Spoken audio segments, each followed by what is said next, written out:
ഒരു സൂപ്പർ മാർക്കറ്റിൽ വർക്ക് ചെയ്യുന്ന ഈ പെൺകുട്ടിക്ക് രാത്രി പുറത്തിറങ്ങിയപ്പോൾ ആരോ അവളെ നിരീക്ഷിക്കുന്നതായി ഫീൽ ചെയ്യുന്നു. അവൾ നോക്കുമ്പോൾ ആരെയും കാണാനില്ല. അതിനുശേഷം കുറച്ചുനേരം കഴിഞ്ഞ് ഒരാൾ സൂപ്പർ മാർക്കറ്റിലേക്ക് വരുന്നു. അയാൾ ആദ്യം അകത്തേക്ക് വന്നപ്പോൾ അവൾക്ക് അസ്വാഭാവികമായി ഒന്നും തന്നെ തോന്നിയില്ല. പക്ഷെ അയാൾ ഒരു സാധനവും വാങ്ങാതെ സൂപ്പർ മാർക്കറ്റിനകത്തു കൂടി നടക്കുന്നു.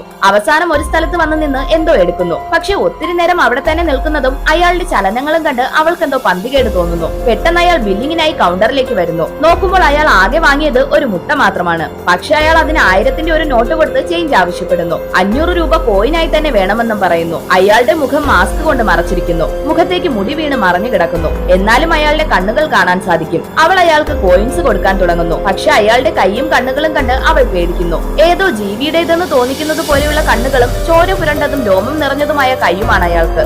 അയാൾ വേഗത്തിൽ ചില്ലറ തരാൻ പറഞ്ഞതും അവൾ പേടിച്ച് എമർജൻസി കോളിംഗ് ബട്ടൺ അമർത്തുന്നു. പക്ഷെ പെട്ടെന്ന് അയാൾ അവളുടെ കയ്യിൽ കയറി പിടിക്കുന്നു. എന്നിട്ട് തന്റെ മുഖത്തെ മാസ്ക് മാറ്റുന്നു. അയാളെ കണ്ട് അവൾ കൂടുതൽ ഷോക്ക് ആവുന്നു. കാരണം കൂർത്ത പല്ലുകളുള്ള ഒരു മോൺസ്റ്റർ ആണ് അയാൾ. പെട്ടെന്ന് അയാൾ അവളെ കടിക്കാൻ പോകുന്നു. പിന്നീട് അവൾ കണ്ണു തുറക്കുമ്പോൾ അവിടെ ആരും തന്നെ ഉണ്ടായിരുന്നില്ല. അപ്പോഴേക്കും പോലീസ് അവിടേക്ക് വരുന്നു. പക്ഷെ അവൾ പറഞ്ഞതുപോലെ ആരെയും കാണാത്തത് കൊണ്ട് അവളുടെ തോന്നലാണെന്ന് പറഞ്ഞ് അവർ അവിടെ നിന്ന് പോകുന്നു.